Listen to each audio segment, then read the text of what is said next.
Ashok Kumar Nayak general secretary all Odisha दलित समाज कल्याण परिषद।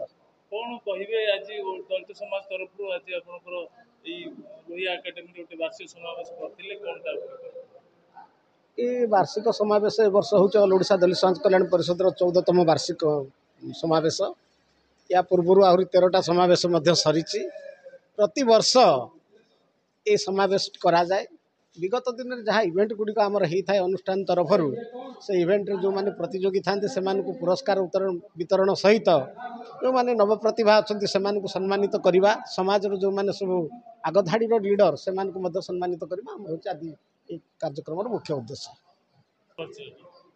चिंतामण नायक नवनिर्वाचित ऑल ओडिशा दलित समाज कल्याण परिषद अध्यक्ष।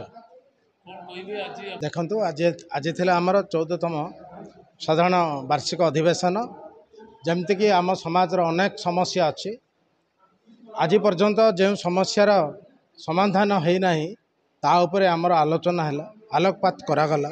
आगामी दिन में आमर गोटे बैठक रखा सरकार पाखे दाबी उपस्थापन करोसी समस्या उपरे जदि आगामी दिन में से समस्या समाधान न करती सरकार द्वारा ताहले आगामी दिन में आम आंदोलन सहकार रोड रास्ता को आम ओल्ल ऑल ओडिशा दलित खोर्धा जिलार उपसभापति। पुराना सरकार भी था कि आम बहुत आंदोलन कर बहुत थर भी ये कर लिखित आकार भी जनईचु। बर्तमान जदि आमर यहाँ दाबी पूरण न हुए भी आम आगामी दिन में बड़ आकार आंदोलन करने ऑल ओडिशा तो आम तो सब डिस्ट्रिक्ट अच्छे सब टोटाल हजार हजार संख्यार आम आसिक आंदोलन दलित समाज कल्याण परिषद सभापति।